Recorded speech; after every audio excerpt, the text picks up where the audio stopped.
Hi, it's Steve. Today we'd like to show you how to change a drum roller shaft on your dryer. It's a really easy repair. Let me show you how we do it. Now to do this repair we will need access to both the back and front of the dryer, and we'll also need to disconnect the power.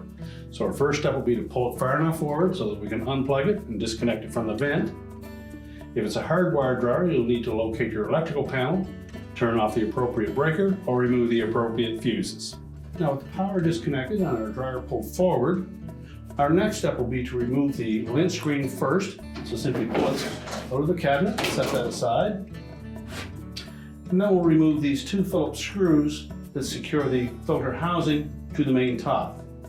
We want to use caution that we don't drop those screws down into the inside. And then we can set that all aside. Now our next step will be to raise the main top. There are two clips that are just in this gap between the main top and the front panel. We'll need to disengage those. So take a thin blade putty knife. You can also pull forward on that main top. That will help release that clip.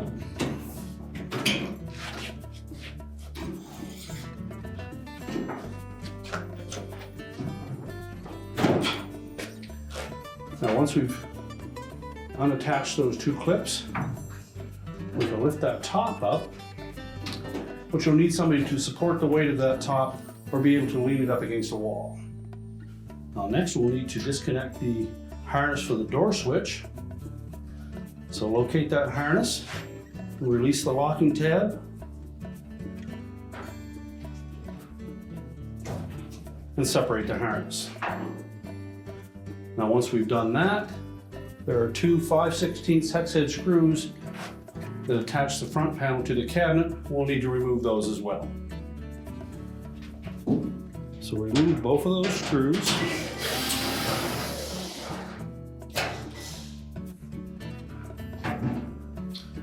Then tilt that front panel slightly forward.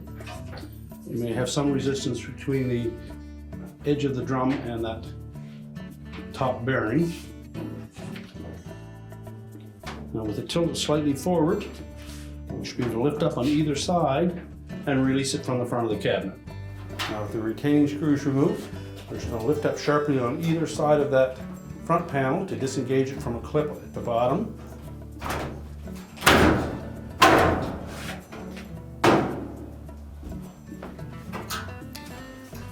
There are clips on either side of that cabinet that fit into these rectangular holes in the bottom of the front panel. You just need to pull those up out of there. And then we'll set that front panel aside.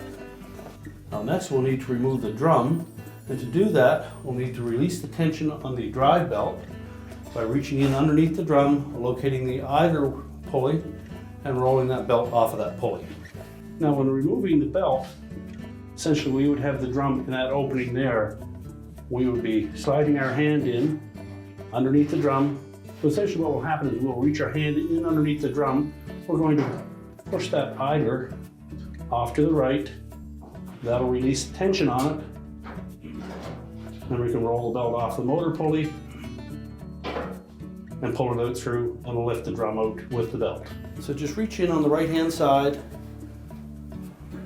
locate the idler pulley, just take some of the weight off that drum. And we're going to push that pulley towards the edge of the cabinet. Roll the belt off, and then lift it off of the motor pulley. And then using the belt for support, we'll lift the drum off of the drum rollers at the rear and pull it out through the cabinet on the front, and we'll just set that aside. The idler pulley sits in a slot right underneath the motor pulley, and the belt will hold tension against it to keep it in place. Now our next step will be to remove that little tri-ring off the end of that shaft. So taking a small flat blade screwdriver, we'll just bend that enough to lift it out of the groove on the shaft, remove it and set it aside to be reused. Pull the drum roller off.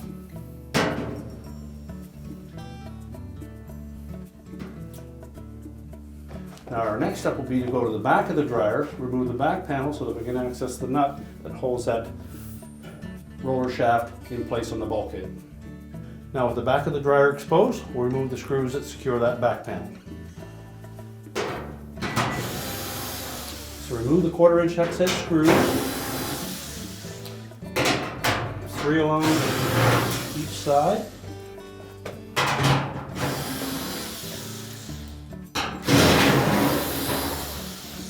All that remains are 3 more around this U-shaped opening. And 1 more underneath the power cord.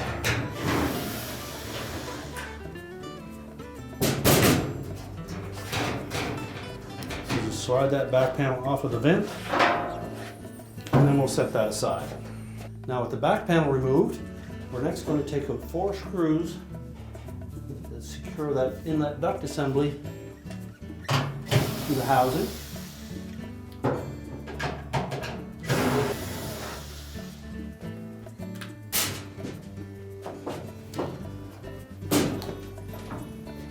Lift up on that housing until it clears the bottom lip of that cabinet. And we can pull it down through the opening from the main top. We're just going to temporarily set that aside. Now next we'll take either a 9/16 socket and ratchet or a wrench, and we'll remove that retaining nut.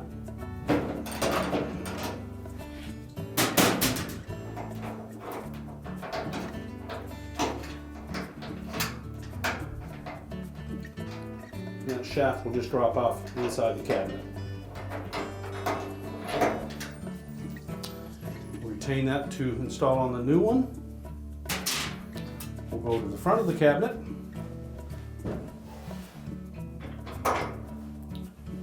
Remove the old shaft plus the flat washer.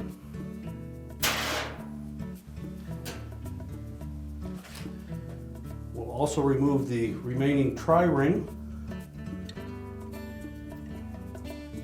Again, we just put enough pressure on that to lift it out of the groove.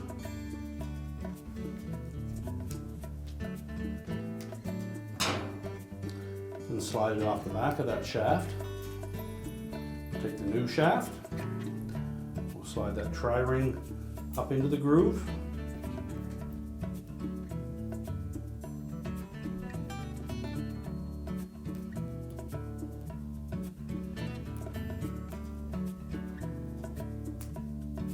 Make sure it stays down in that groove. If it doesn't, you'll need to replace that. And then take the large flat washer, and then we'll insert that into the rear bulkhead, and we'll reattach that retaining nut at the back.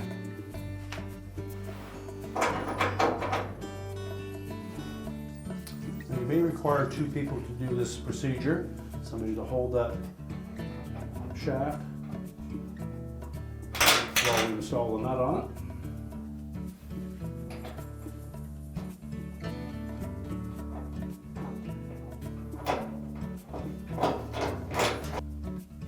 Now if you're forced to do this repair on your own, you can also use a pair of locking pliers on the end of that shaft to hold it in place while you tighten that nut. Just remember to attach the locking pliers right on the very end and not on the shaft portion where the drum roller would go. Squeeze it onto the very end, and then we can take our ratchet or wrench from the back side and tighten that nut.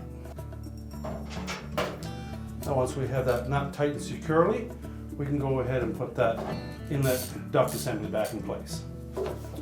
We'll begin by sliding the top portion of it up through that opening.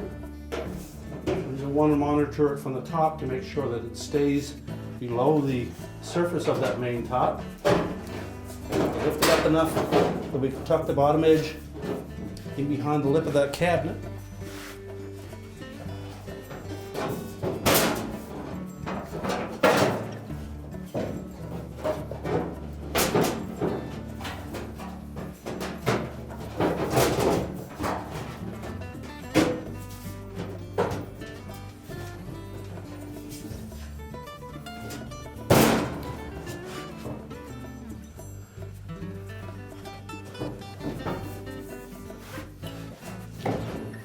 Also want to verify that the inlet wire harness is not jammed behind that duct assembly. Before we tighten these 4 screws, make sure that it is setting below the surface of the main top. And line up the 4 holes.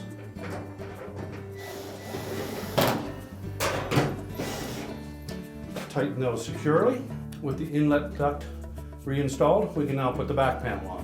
So we'll start by setting that opening on the top of the vent, and we'll lift it up enough that we can install one of the screws around that U-shaped portion at the center, just enough to hold it in place. And go to the 4 corners. We won't tighten these screws, we'll just make sure that they line up.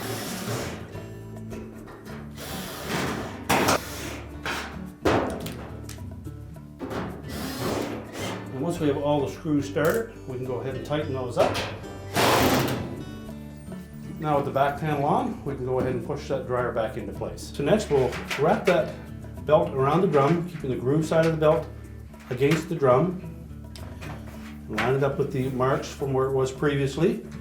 We're going to sit that rear of the drum, that little groove is going to sit on top of the 2 drum rollers. So lift it through the opening.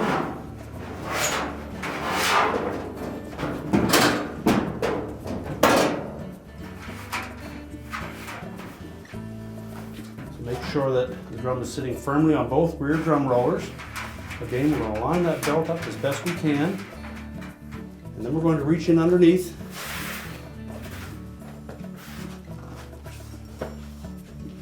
We'll reposition that idler pulley assembly into the base.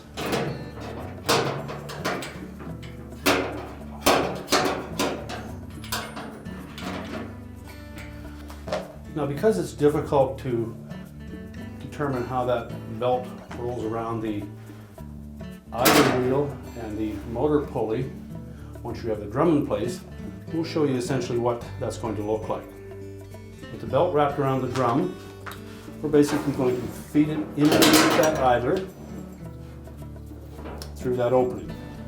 Make sure the idler sits into the proper slot in the base. We'll end up wrapping the groove side of that belt around the motor pulley.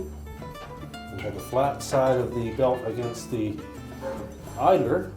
And as we put tension on that idler, the drum would go in that large opening. That allows the spring tension of that idler to keep that belt tight all the time. We'll take the belt all the way to the left, hold over top of that idler pulley, and then we're going to pull it as a loop through the opening beneath the idler pulley. Push that pulley all the way to the right while holding it into the base until we can wrap the belt around the motor pulley. And once we have that around the motor pulley, the tension will hold that idler in position on the base. Just do a visual check to make sure that it stayed there. At this point, you should be able to turn that drum. You'll hear the motor and blower wheel turning as well. Verify that the felt is tucked in all the way around the back. And then we can put the front panel back on. Now again, with the front panel, we want to line up those 2 rectangular holes in that lip on the bottom of the panel with the 2 clips attached to the cabinet. We'll also keep the bottom lip of that front panel below this shield. So it's easier to hook one side in first. You'll need to lift up on that drum to line up the opposite side. Once you have the bottom engaged on both sides of that front panel, again we'll lift up on the drum and tuck that felt bearing inside the drum. And then we'll reinstall the 2 retaining screws to secure it to the cabinet. Now with the bottom of the front panel engaged, we'll tilt up on that drum and slide the top bearing inside of the drum, and then reattach the retaining screws on the side. You can then reconnect the wire harness. Make sure that the locking tab engages. And then we're ready to put the main top down. Now we'll lower that main top. Line it up side to side and press down until those two clips engage. If need be, you can pull slightly forward.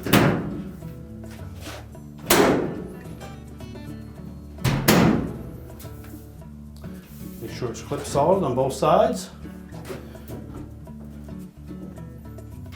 Push that filter housing in place so that the screw holes line up, and then we'll reinstall those. So now we'll go ahead and put the two retaining screws in for that lint filter housing. Make sure the holes line up. And use caution that we don't drop those screws down into that opening.